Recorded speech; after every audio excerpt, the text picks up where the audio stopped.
सतनाम साहिब का सत्संग है। सभी साहिब बंदगी लेकर रखूंगी 2-3 फालतू उनसे। साहिब बंदगी। तो सबसे पहले परमात्मा के नाम पे जयकारा लगाएंगे। बोलिए परमपिता परमात्मा की जय हो। सतगुरु बंदी छोड़ कबीर साहिब की जय हो। सतगुरु वैराग साहिब की जय हो। सतगुरु मदनपति साहिब की जय हो। सभी संतों की जय हो। सभी हंसों की जय हो। सकल हंस को बंदगी साहिब बंदगी सतनाम। तो आज गुरु पूर्णिमा के दिन पे, इस शुभ अवसर पे जोधपुर में मूल ज्ञान का प्रचार हो रहा है। सत्संग के माध्यम से मूल ज्ञान की शिक्षा जो कबीर साहब सर्व समाज को देने के लिए आते हैं, आज उस मूल ज्ञान की शिक्षा पे विचार करेंगे। सत्संग के माध्यम से सत्य और असत्य का निर्णय करेंगे, क्योंकि इस मनुष्य जीवन का जो लक्ष्य है वो केवल एक है, वो है अपने परम पिता परमात्मा को प्राप्त करना, अपने मालिक से एक मेक हो जाना। और इस जीवन का कोई लक्ष्य ही नहीं है। बाकी जितने भी लक्ष्य हैं कि मैं डॉक्टर बनूंगा, मैं साइंटिस्ट बनूंगा, मैं इंजीनियर बनूंगा, मैं ये बनूंगा, मैं वो बनूंगा, ये केवल आपका जीवन यापन करने का एक माध्यम है, इससे ज्यादा कुछ नहीं। एक साइंटिस्ट, एक डॉक्टर और एक रिक्शे वाला इस दुनिया में जो भी काम कर रहे हैं वो उनका कर्म है, जिसके बदले उन्हें पैसे मिलते हैं और वो अपना और अपने परिवार का पालन पोषण करते हैं, इससे ज्यादा कुछ नहीं। अगर डॉक्टर समाज को बीमारियों से मुक्त कर रहा है तो रिक्शे वाला भी समाज के उन्हीं प्राणियों को एक स्थान से दूसरे स्थान पे लेके जा रहा है, वो भी अपना फर्ज निभा रहा है। अगर एक डॉक्टर को 5 किलोमीटर चलना पड़ जाए तो वो भूल जाएगा कि वो डॉक्टर है, उसकी हालत खराब हो जाएगी। वो रिक्शे वाला उस वक्त उस डॉक्टर के आराम का साधन बन सकता है, अपने रिक्शे पे ले जा सकता है। तो हर आदमी अपनी अपनी जगह पे इस समाज में कोई ना कोई कार्य कर रहा है। तो पहले तो ये सोचना समझना बंद कर दो कि कोई छोटा या बड़ा है काम के आधार से, कि किसी का काम देख के तुमको नहीं ये मोची है, ये छोटा है। तुम्हारा जूता फट जाए ना, उसी छोटे को ढूंढते ढूंढते तुम गलियों में भटकोगे कि भैया मोची कहाँ है, मोची कहाँ है। और जब जूता सिला हुआ हो तब तुम्हें वो मोची दिखाई देने लग जाएगा। और जब तक जूता फटा था, जब तक तो भगवान की तरह ढूंढ रहे थे उसे कि मिल जाए बस। किसी ने कह दिया इस चौक पे नहीं जी, अगले चौक पे खड़ा मिलेगा, तो आप वहां जाने के लिए भी तैयार हो, जिसको आप छोटी जात का बना देते हो 2 मिनट में। जिसका छुआ गिलास आप नहीं छू सकते, लेकिन जिसका छुआ जूता आप बार बार छूने को तैयार हो। कर्म के आधार पे, जात पात के आधार बना दिए। कोई कहता है ये कौन है जी, ये जी लैट्रिन उठाने वाले लोग हैं, लैट्रिन साफ करने वाले लोग हैं। क्या तुम्हारी मां ने तुम्हारी लैट्रिन साफ नहीं करी? 4 बच्चे थे, चारों की साफ करी। उस वक्त वो भी वही काम कर रही है भाई, उससे तो तुम्हें नफरत नहीं हुई कभी। तो इन जात पात में हम उलझ गए हैं। लक्ष्य था हमारा परमात्मा, और हमने लक्ष्य क्या बना लिया? मैं ब्राह्मण, मैं क्षत्रिय, मैं ये, मैं वो, इसी में उलझ के रह गए। और ये दंगे जो हो रहे हैं इसी का परिणाम है। ये हिंदू मुसलमान भी इसी की मर्ज है। इन जात पात की, इन धर्म की, कहां से आए जात पात की धर्म? इन 52 अक्षरों से आए। इंसान के अलावा बता दो और कोई जानवर, हिंदू है, मुसलमान है, ऊंचा है, नीचा है, केवल इंसान ही बना बैठा है ऊंचा नीचा। किस आधार पे? केवल नाम के आधार पे। तेरा नाम क्या है भाई? मेरा नाम है खुशवंत सिंह। सिंह लग गया, अरे तू तो राजपूत है। तेरा क्या नाम है? कोई और छोटी कास्ट बता दी तो उसको हाथ भी नहीं लगाएगा। कहां फंस गए हम लोग। अभी किसी की मां का ऑपरेशन होने वाला हो, अभी हॉस्पिटल में दौड़ा जाएगा, एक बार भी नहीं पूछेगा ब्लड बैंक में कि भैया ये जो खून दे रहे हो राजपूत का है या ब्राह्मण का है या किसी शूद्र का है, एक बार भी नहीं पूछेगा। क्यों? क्योंकि मां की जान प्यारी है। वहां पर जो मर्जी चढ़ जाए सब चलेगा, लेकिन वही बंदा तुम्हारे घर आके पानी मांगे तो पहले जात पूछोगे। यही दुविधा है। जब तक इन जात पात से ये इंसान ऊपर नहीं उठा, भूल जाओ कि उसको परमात्मा मिलने वाला है, कुछ नहीं मिलेगा उसे। इसलिए कबीर साहब ने बोला कि भाई जात पात ये कर्मों के आधार पे बना रखी है, आत्मा के आधार पे हम सब एक हैं। जिसने जूते का काम किया उसको जूते वाला बना दिया, हरिजन बना दिया। जिसने लोहे का काम किया उसको लोहार बना दिया। ऐसे ही जात पात के आधार पे का कर्म के आधार पे जात पातें बना दी। इसी में उलझ गए। अब इससे ऊपर उठना है। इससे ऊपर उठ के कहां पे आना है? पहले इंसान बनना है। पहले हम इंसान हैं। ये हिंदू मुसलमान सिख ईसाई बाद में है। अब कोई कहता है कि ब्रह्मा जी ने दुनिया बनाई, कोई कहता है अल्लाह ने दुनिया बनाई। अगर ब्रह्मा जी ने दुनिया बनाई तो मुसलमान क्यों पैदा होने दिए भाई? फिर सारे ब्राह्मण ही ब्राह्मण, पंडित ही पंडित पैदा करते, हिंदू ही पैदा करते। जब बनाने वाला ही ब्रह्मा है तो फिर ये गलती हुई किससे? बनाने वाले से डिफेक्टिव पीस बनेगा ना। अगर तुम कहते हो बाकी धर्म वाले डिफेक्टिव है तो डिफेक्टिव पीस आया कहां से? बनाने वाले ने ही बनाया है। तो इसीलिए जितने भी ये जात पात है, पहले तो इसको बिल्कुल अनदेखा कर दो। हमारी एक जात है, हमारा एक धर्म है, मानव हमारी जात है और मानवता हमारा धर्म है। इसके अलावा अगर कुछ और तुम सिर पे लाद के बैठे हो तो तुम्हें परमात्मा तो सपने में भी मिलने वाला नहीं है। तो पहले मानव बनना है, इंसान बनो। अब जो लोग कहते हैं कि हम सनातन धर्म के हैं, अब समझना पड़ेगा कि कौन सनातन धर्म का होता है और कौन नहीं। क्योंकि हर धर्म की बुनियाद है। हर धर्म को आप नाप सकते हो कि कब से शुरू हुआ है। ईसाई धर्म कब से शुरू हुआ? जब से ईसा मसीह आए। बुद्ध धर्म कब से बौद्ध शुरू हुआ? जब से बुद्ध आए। जैन धर्म कब से हुआ? जब से जैन महाराज आए। ऐसे ही मुस्लिम धर्म कब हुआ? जब से कुरान शरीफ आई, तब से मुसलमान धर्म बना।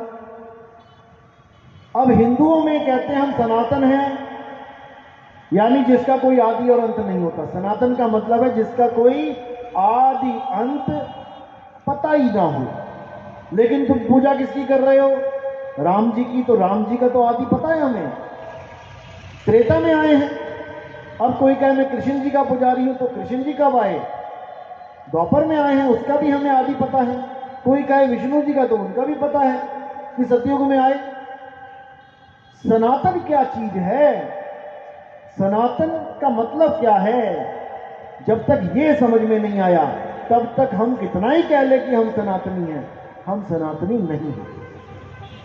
सनातन का मतलब होता है आत्मा। आत्मा ही सनातन है। ये आत्मा की डेट बताओ, आत्मा कब आई? ये आत्मा की कोई डेट ही नहीं है। क्योंकि कृष्ण जी ने भी गीता में यही बोला कि हे अर्जुन, इस आत्मा का ना तो कोई आदि है और ना ही इसका कोई अंत है। तत्वदर्शियों ने इस दुनिया में दो प्रकार के तत्वों का वर्णन किया है, एक असत तत्व, एक सत तत्व। असत तत्व को शरीरों को, मिथ्या शरीरों को जानो, और सत तत्व आत्मा को जानो। शरीर तो शस्त्रों द्वारा काटा जा सकता है, अग्नि द्वारा जला जा सकता है, लेकिन हे अर्जुन, आत्मा ना तो किसी शस्त्र द्वारा काटा जा सकता है, ना अग्नि द्वारा जलाया जा सकता है, ना पानी द्वारा भिगोया जा सकता है, ना ही वायु द्वारा सुखाया जा सकता है। तो जब वो उसको कोई कुछ कर ही नहीं सकता तो उसका अंत कब होगा? कभी नहीं।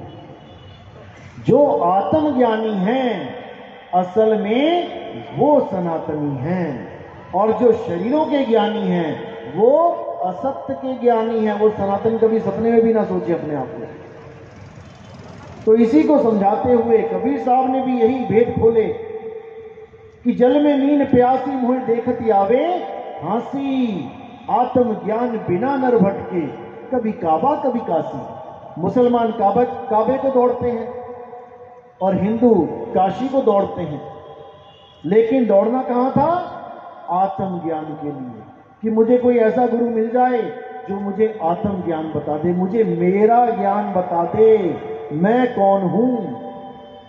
क्योंकि जब तक हमने ये नहीं समझा कि मैं कौन हूं, जब तक हम परमात्मा को भी नहीं समझ सकते, क्योंकि परमात्मा को हमने कभी देखा नहीं।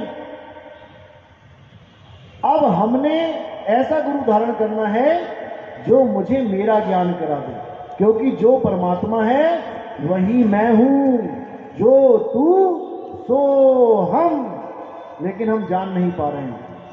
इसी को बोला गया कि हे अर्जुन, आत्मा में ही परमात्मा का वास है, परमात्मा और आत्मा कभी भिन्न हो ही नहीं सकते। लेकिन जब तक भेदी गुरु ना मिले हम हमेशा इसी आभास में रहते हैं कि परमात्मा हमसे भिन्न है। जैसे तिलों का तेल तिल से अलग हो ही नहीं सकता, ज्यों तिल माही तेल है और ज्यों चकमक में आग, तेरा साईं तुझ में है, जाग सके तो जाग।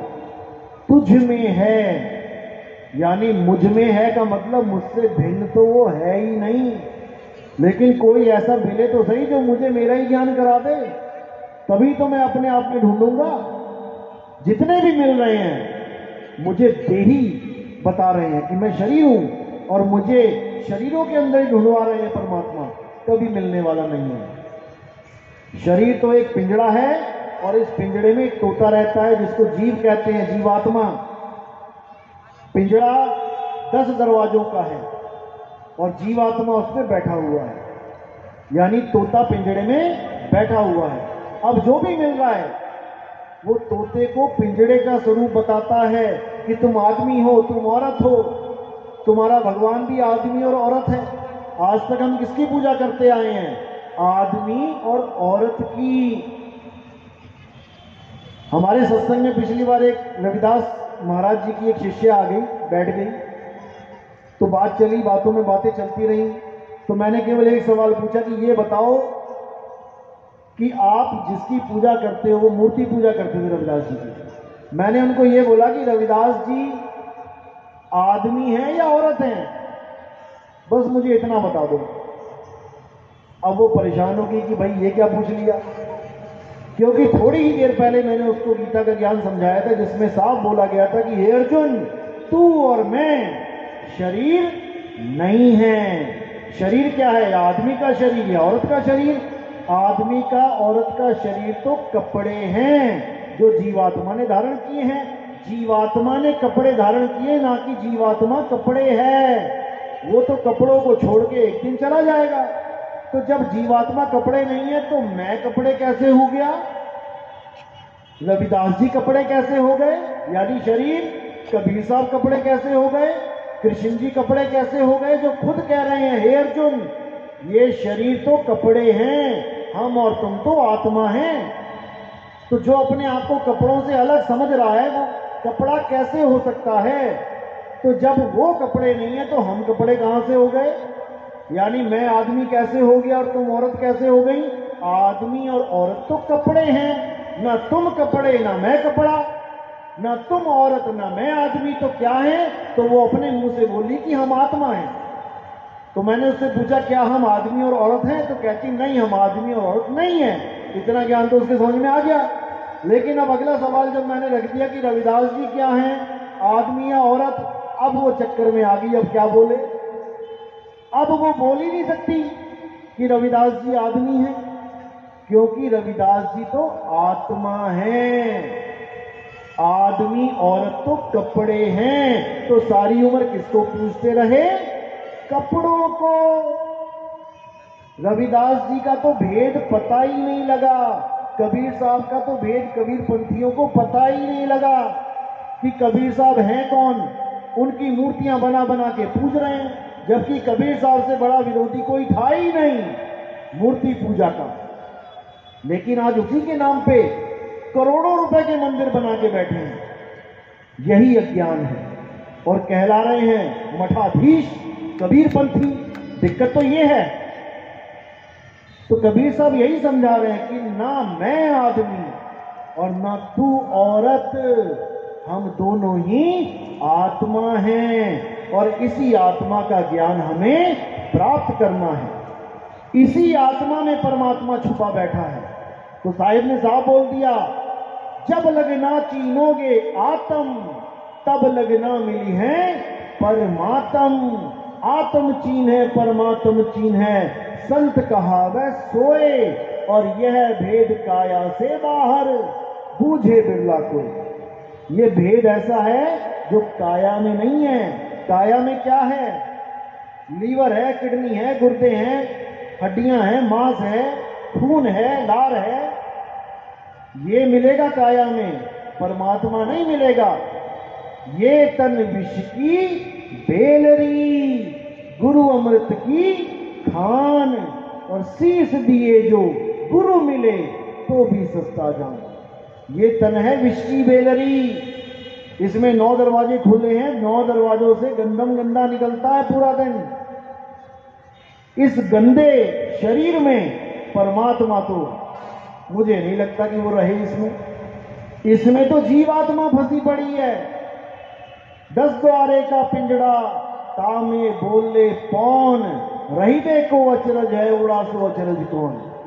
आप तोते को रखो पिंजड़े में, एक दरवाजा खोल दो, उसका एक ही होता है, उसी वक्त फुर हो जाएगा। लेकिन इस पिंजड़े के 9 दरवाजे खुले पड़े हैं, लेकिन ये फुर नहीं हो रहा। तो कहते हैं रही देखो अचरज है, 9 दरवाजे खुले हैं तब भी तोता नहीं उड़ रहा, मुझे तो अचरज होता है। और उड़े सो अचरज कौन, अगर चला भी गया तो क्या रोना भाई, पिंजरे तो दरवाजे वैसे ही खुले हुए थे, निकल गया। लेकिन नहीं समझ में आ रहा। अब इसी को बार बार कबीर साहब यही समझाने की कोशिश में रहते हैं कि भाई मूल ज्ञान को समझो। मूल क्या है? जड़। इस सारे संसार की जड़ क्या है?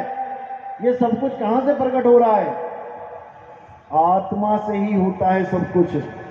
आत्मा से ही तुम्हारे बॉडी में करंट आ रहा है, आत्मा से ही तुम्हारा शरीर चल रहा है। ये मुर्दा शरीर, इसको आत्मा ही चला रही है। जैसे ये पंखे हैं, इनको करंट चला रहा है। कब तक चलाएगा? जब तक करंट इसके साथ अटैच है। जैसे ही करंट अलग हुआ, ये पंखा चलता चलता रुक जाएगा। जब ये रुक जाएगा तो हम कहेंगे कि ये मर गया, क्योंकि चलना बंद हो गया। जैसे आदमी चल रहा है तो हम कहते हैं जीवित है, और आदमी चलना बंद हो जाए, गिर जाए, हम कहते हैं मर गया। अब ये पंखा बिजली जाने के बाद हम कहते हैं मरा हुआ है, लेकिन बिजली के समय हमें लगता है कि जीवित है, जबकि ये अभी भी मरा हुआ है। केवल करंट की वजह से चलता हुआ दिखाई दे रहा है। जैसे किसी की कोई कार है, अब कार में जब तक ड्राइवर नहीं बैठा है तब तक वो खड़ी हुई है, पड़ी हुई है, मुर्दा है। अब जैसे ही ड्राइवर बैठा, अब वो जिंदा हो जाएगी। हॉर्न बजने लग जाएगा, इंजन चलने लग जाएगा, टायर घूमने लग जाएंगे, पेट्रोल खाएगी, धुआं निकालेगी। वही ये गाड़ी कर रही है। आंखें देख रही हैं, कान सुन रहे हैं, मुंह बोल रहा है, नाक सूंघ रही है। उसके बाद पेट्रोल रूपी अन्न खा रही है और धुआं रूपी निकाल रही है। ये गाड़ी लग रहा है तुम्हें चल रही है, कार चल रही है, तो तुमने कह दिया जीवित है, जबकि कार तब भी मृत है। केवल ड्राइवर की वजह से उसके सारे पार्ट्स काम कर रहे हैं, इससे ज्यादा कुछ नहीं। जैसे ड्राइवर ने वो मुर्दा कार जो चढ़ने से पहले मुर्दा ही थी, पड़ी हुई थी कहीं कोने में, ड्राइवर बैठा, वो कार जिंदा हो गई। ड्राइवर ने उसको छोड़ा, वो फिर मुर्दा हो गई। इसी तरह हमारा ये शरीर है। जीवात्मा इसको चला रही है तो हमें लग रहा है हम जीवित हैं, और जैसे जीवात्मा इसको छोड़ देती है हम कहते हैं मर गया मर गया मर गया, जबकि ये पहले से ही मरा हुआ है। ये केवल चल रहा है, बोल रहा है, हंस रहा है, देख रहा है, सुन रहा है, इसलिए हमें लग रहा है ये जीवित है। लेकिन कबीर साहब कहते हैं साधो ये मुर्दों का गांव, ये मुर्दों का गांव है। इसी में केवल इस आत्मा की वजह से सारे जीवित दिखाई दे रहे हैं। अब क्या करना है, इससे पहले कि ये शरीर छोड़ना पड़े, अपने असली ठिकाने को जानना है कि मैं इस शरीर को छोड़ के जाऊं तो जाऊं कहां। इन 9 दरवाजों में से हमें निकलना पड़ेगा, चाहे वो कोई हिंदू है, चाहे मुसलमान, चाहे सिख, चाहे ईसाई, सबको इन 9 दरवाजों में से ही निकलना पड़ेगा। और जो इन 9 दरवाजों से निकल गया उसको 1,84,000 में जाने से कोई नहीं बचा सकता। उसको किसी ना किसी जानवर के गर्भ में जाना ही पड़ेगा। और जो इस काया में 10वें दरवाजे से निकल गया वो ज्यादा से ज्यादा क्या होगा, राज भोगेगा। 10वें द्वारे प्राण निकले राज खानी जाए, कुछ देर राज भोगे फिर पाछे पछताए। लेकिन अब एक रास्ता और है निकलने का। अगर भेदी गुरु मिल जाए तो वो रास्ता आपको पता लग सकता है। वो रास्ते के लिए क्या बोला कि सुरत द्वारा प्राण निकले, सत्य लोक को जाए, सत्य निर्गत जाए, सुरत शब्द में जाए समाए। तब आप शब्द में समा जाओगे और काल भगवान आपका कुछ बिगाड़ नहीं पाएगा। नहीं तो 1,84,000 में भटका भटका के मारेगा और कुछ नहीं कर पाओगे। जिस भी जून में रख देगा तुम्हें उस जूनी से प्रेम हो जाएगा। जैसे आज तुम अपने शरीर से प्रेम करते हो और सुअर से नफरत करते हो। तुम्हारे घर में सुअर घुसने लग जाए तो डंडे मार के भगा दो, लेकिन अगर तुम्हें सुअर की जून में डाल दिया तो तुम्हें उस सुअर के शरीर से भी प्रेम हो जाएगा। सुअर भी नहीं चाहता कि उसे कोई डंडा मारे, उसके शरीर को कष्ट हो, उसको कोई गोली मारे। अपने शरीर को बचाने के लिए वो भागेगा। तो तुम अगर चले गए उस जून में, तुम भी भागोगे। इसी को साहिब ने बोला 1,84,000 भरम के पौ पे अटके आए। अब जहां पर तुम खड़े हो यहां पर केवल माया का छोटा सा पर्दा है। अगर ये पर्दा तुमने उठा दिया तो समझ लो तुम्हारी मुक्ति हो गई। और अगर इस पौ में माया में उलझ गए तो 1,84,000 में फिर जाना पड़ जाएगा। 1,84,000 भरम के पौ पे अटके आए, अब की पासा ना पड़ा तो फिर 84 जाए। तो अगर काल जाल से बचना है, 1,84,000 से बचना है, बार बार मां के गर्भ में जाने से बचना है, तो हमें उस बंदी छोड़ परमात्मा के शब्द को जानना पड़ेगा, शब्द को समझना पड़ेगा। क्योंकि गुरुओं के पास केवल शब्द ही वो साधन है जिसके द्वारा तुम्हारी मुक्ति हो सकती है। और गुरुओं के पास कोई मंत्र नहीं है ऐसा कि जो तुम्हें मुक्ति दे दे। गुरु के पास जो शब्द का भेद है उसी भेद से तुम बच सकते हो। इसीलिए बोला गया है बचना चाहो काल जाल से, चीनो शब्द हमारा, कहें कबीर अमर कर राखूं जो निज होए हमारा। कहते हैं अमर करके रखूंगा जो मेरा हो जाएगा निज, यानी अब मेरे शब्द के अलावा किसी और शब्द का कोई ध्यान नहीं, कोई चिंतन नहीं करेगा, तब बात बनेगी। तो कह रहे हैं शब्द हमारा तू शब्द का, सुन मत जा सरक, और जो चाहे निज रूप को तो शब्द ही ले परख। कि अगर निज रूप को जानना चाहता है, अपने आत्म स्वरूप को जानना चाहता है, तो शब्द की परख कर ले कि तुझे गुरु कौन से शब्द से जोड़ रहा है। कहीं 52 अक्षरों से तो नहीं जोड़ रहा। जिसके लिए बोला 52 के जंजाल में अरे फंस गया ये संसार, और सिमरन 52 का करे कैसे लागे पार। 52 अक्षर नोक तरह सब कुछ इन्हीं माही, अरे ये आखर खिर जाएंगे वो आखर इनमें नहीं।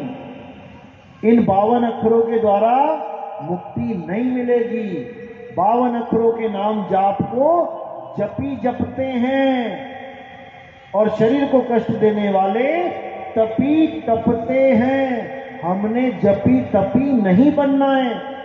ना मैं जप में, ना मैं तप में, ना मैं व्रत उपवास में, मोको कहां ढूंढे रे बंदे, मैं तो तेरे पास में। खोजी होए तुरंत मिल जाऊं, एक पल की तलाश में। और कहें कबीर सुनो भाई साधो, मैं तो हूं विश्वास में। खेल सारा विश्वास का है, लेकिन अंधविश्वास का नहीं है कि कोई कहे कि मैं तो कबीर साहब की मूर्ति पे पूरा विश्वास करता हूं कि मैं मूर्ति की पूजा करूंगा कबीर साहब की और कबीर साहब मुझे बचा लेंगे। तो ये अंधविश्वास है। कबीर साहब ने कभी नहीं कहा कि तुम मेरी मूर्ति की पूजा करो तो मैं बचाऊंगा। वो कहते हैं बचना चाहो काल जाल से, चीनो शब्द हमारा। क्या है कबीर साहब का शब्द? कौन सा शब्द बताने आए थे वो यहां पे? यही समझना है बस। तो साहिब कह रहे हैं शब्द शब्द बहु अंतरे, सार शब्द मत लीजिए। और कहें कबीर जहां सार शब्द नहीं, दीर्घ जीवन सो जीजिए। धिक्कार है उस जीवन पे जो इंसानी चोला तो मिल गया, लेकिन सार शब्द को नहीं समझ पा रहा है, परमात्मा के सच्चे नाम को नहीं जान पा रहा है। परमात्मा के नाम पे क्या लेके बैठ गया? ये 52 अक्षरी नाम, ये का खा गा घा अंगा चा छा जा पा फा भा, इन वर्णमाला से बने नाम। कबीर कबीर जपने लगा, का कहां से आया, भी कहां से आया, रा कहां से आया, नहीं समझ में आ रहा। अरे इन्हीं 52 अक्षरों से आया। काखा गा वाली लाइन में से का उठा लिया, पाफा बा में से बा उठा लिया, ई की मात्रा लगा दी, यारा में से रा उठा लिया, बना दिया कबीर। अब जप रहे हैं कबीर कबीर कबीर। तो साहिब कहते रहे मुख से कहें कबीर कबीर, तो ना कटे काल की पीर। नाम हमारा सब जग लेता, अरे भेद हमारा कोई न कहता। मेरा भेद पावेगा सोई, जिसका सतगुरु पूरा होई। कबीर कबीर करने से कबीर नहीं मिलता। प्यास लगने पे पानी पानी करने से गला नहीं गीला होता। वो पानी का भेद पता होना चाहिए कि पानी मिलेगा कहां। तो कबीर साहब स्वयं अपना भेद बता रहे हैं वाणी में कि कक्का केवल नाम है। कबीर में पहला अक्षर है का, दूसरा अक्षर है बा, तीसरा अक्षर है रा। तो का को कक्का बोला, बा को बब्बा बोला, रा को रर्रा बोला। कक्का केवल नाम है, बब्बा ब्रह्म शरीर और रारा सब में रम रहा। वा को नाम कबीर। क्या है जो हम सब में रम रहा है? वही कबीर है और वही राम है। क्या भजन गाते हैं हम लोग? मेरे रोम रोम में बसने वाले राम। गाते तो ये हैं और पूजा कहां करने जाते हैं? मंदिर में। गाते हैं मेरे रोम रोम में बसने वाले राम और जाते हैं मंदिर में। दिक्कत यही है। जिस दिन तुम्हें पता लग गया कि वो रमता राम ही हमारा राम है, तो तुम कहीं ना जाओ। जिसको साहिब ने बोला कस्तूरी कुंडल बसे और मृग ढूंढे बन माही, ऐसे रमता राम है ये दुनिया जाने नहीं। वो रमता राम है, हमारे अंदर रम रहा है, लेकिन हमें उसका पता ही नहीं है। कब तक पता नहीं लगेगा? जब तक हमें उस वस्तु का भेदी गुरु नहीं मिल जाता। तो साहिब कहते हैं वस्तु कहीं और ढूंढे कहीं, अरे कैसे लागे हाथ और गुप्त वस्तु तब मिले, भेदी लीजे साथ। भेदी लीना साथ में, अरे दीनी वस्तु लखाए और कोटि जन्म का पंथ था, पल में पहुंचा जाए।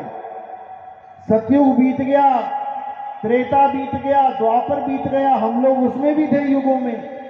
क्या कुछ नहीं किया होगा, यज्ञ किए, जप किए, तप किए, सब कुछ किया, फिर भी यहां बैठे हैं पैंट कमीज पहन के। यानी मुक्ति नहीं मिली। 3 युग में इतना कुछ किया, जप तप व्रत किया, मुक्ति नहीं मिली। तो अगर इस युग में भी यही करेंगे तो भी मुक्ति नहीं मिलेगी। तो अब क्या करना है? जो कुछ पहले किया वो सब छोड़ देना है। और क्या करना है? गीता में क्या बताया गया, क्या करना है? अध्याय 4 श्लोक 34वां। हे अर्जुन, इस दुनिया में 2 तत्व हैं, एक असत, एक सत्य। अगर तुम सत्य को जानना चाहते हो तो तुम ऐसे गुरु की शरण में जाओ जिसने अपने सत्य तत्व को यानी अपनी आत्मा को पहचान लिया है, जो अपनी आत्मा के भेद को जानता है, जो अपने आत्म अनुभव को जानता है। हे अर्जुन, केवल वही तुम्हें तुम्हारा स्वरूप बता सकता है। नहीं तो तुम किसी भी गुरु के पास चले जाओ और उससे पूछो मैं कौन हूं, वो कहेगा तू आदमी है। कोई औरत पूछेगी मैं कौन हूं, कहेगा तू औरत है। अब तुम्हें बना देगा आदमी और औरत, और अपने आप को भी आदमी सिद्ध करके तुम्हारे मंदिर में अपनी फोटो लगवा देगा। अब मंदिर में फोटो किसकी लग गई? आदमी की। क्यों? गुरुजी आदमी है। और अगर लेडीज गुरु हो तो वो लेडीज की फोटो लगा देंगे। जबकि कबीर साहब क्या कह रहे हैं?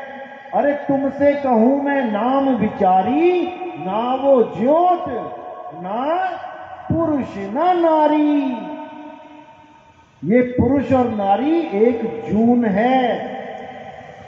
जैसे 184 जून है, वैसे ही एक जून और मिल गई तुम्हें, 2 पैरों पे खड़े होने वाली।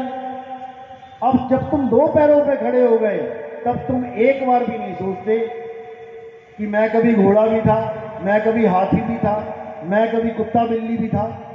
उन शरीरों को तुमने अपने दिमाग से बिल्कुल निकाल दिया कि भाई मैं कुत्ता हाथी घोड़ा बिल्ली, मैं तो आदमी हूं। भैया कितने साल के लिए आदमी है?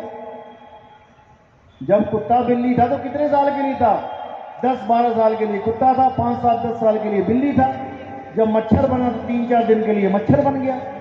जब तू 3-4-5-10 साल वो शरीर हमेशा नहीं रहा, तो ये शरीर हमेशा कहां रहेगा? इसको तूने कैसे अपना स्वरूप मान के किसी के मंदिर में लगा दिया कि तूने पूजा करवा दी उसकी? कितने साल?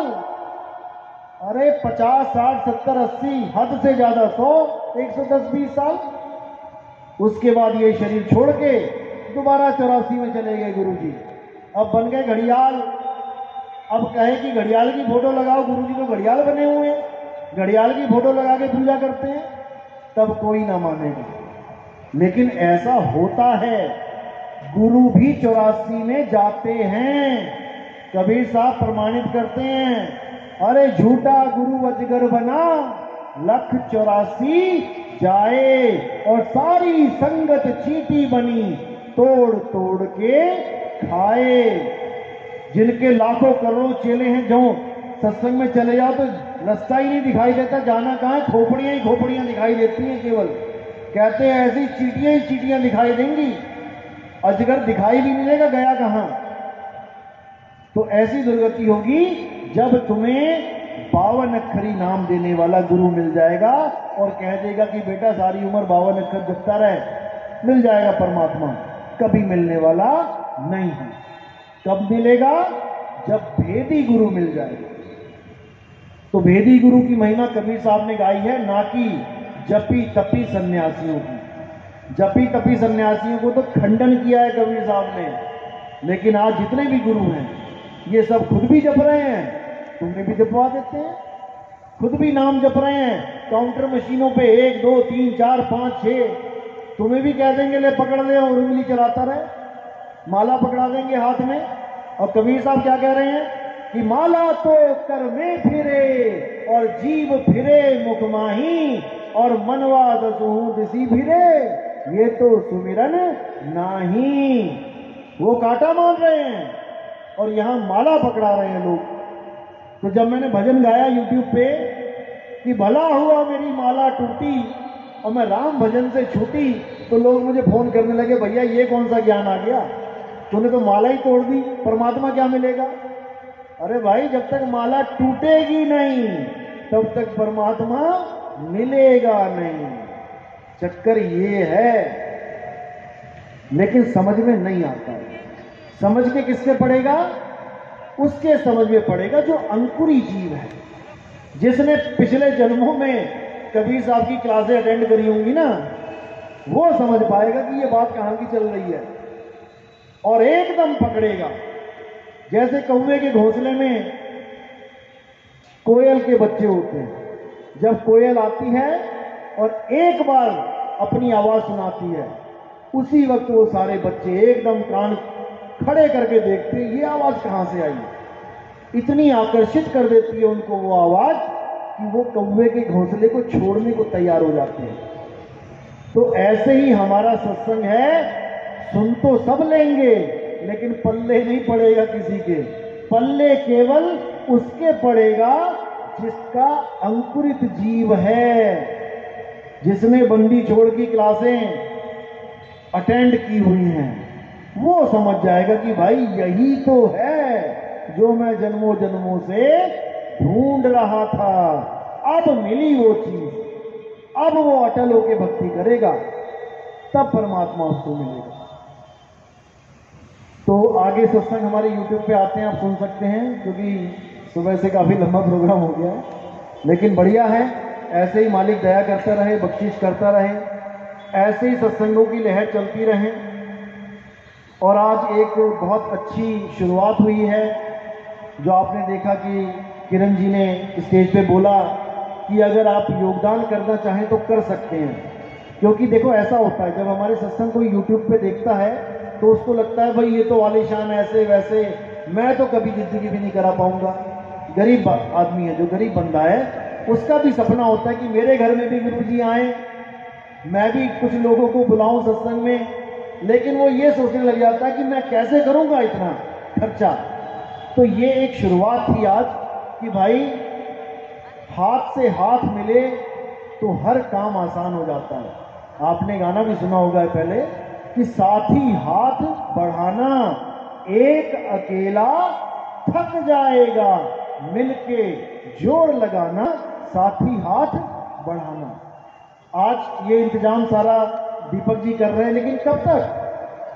जब यहाँ पे अभी 500-700 बंदा है, जब यहाँ पे 50,000 हो जाएगा, 5 लाख हो जाएगा, तब क्या करेंगे?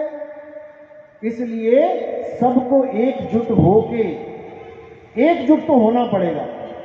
एकजुट होके ही आप समाज का भला कर सकते हो। एक अकेला, कहते हैं अकेला चना कभी ना भुना। अगर चने भी भूनने हैं तो इकट्ठे डालने पड़ते हैं।